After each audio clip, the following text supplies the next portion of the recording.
Found fathers. Napaka-importante ng role ng ama sa buhay natin.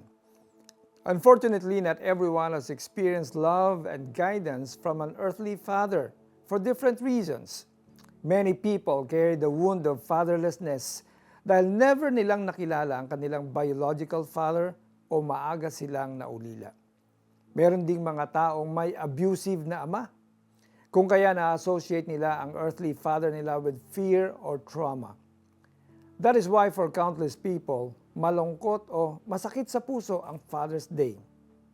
We have a wonderful Heavenly Father who reaches out to us and loves us deeply. Sabi sa Biblia, ang Diyos ay tumitingin sa ulila at sanggalang ng mga balo. He is our Heavenly Father, the Father to the fatherless. He will never abandon us or abuse us, and His arms will always welcome us in a loving embrace. Pero may mga times na naghahanap pa rin tayo ng isang earthly father figure to guide us. Naintindihan ito ng Panginoon at nakikita niya tayo. He sees our longing for love, protection, and wisdom. Dahil dito, naglagay siya ng mga tao na matatawag natin na found fathers, ang mga naging ama sa buhay natin. Maaring kadugo natin sila tulad ng lolo, tito, o kuya at ginampanan nila ang role ng isang ama sa buhay natin. In our childhood or formative years.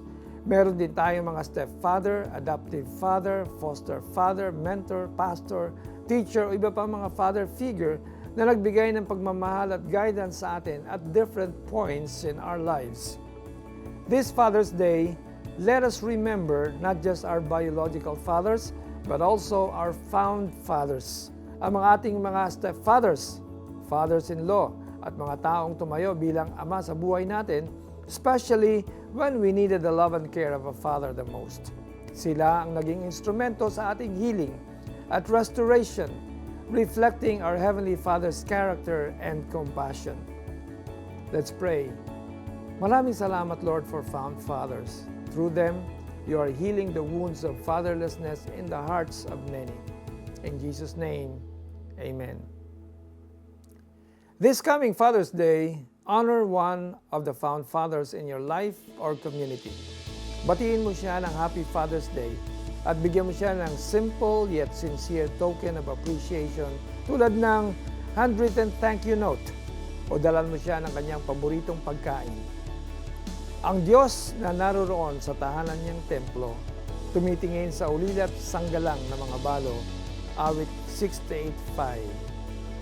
If you've enjoyed listening to this message and would like to support the ongoing efforts of this ministry, you can do so by visiting cbnasia.org/give or click the heart icon on the Tanglaw app to make a donation. Ako po si Pastor Alex Tinsay na nagsasabing ang tunay nating Ama ay napakabuti sa atin.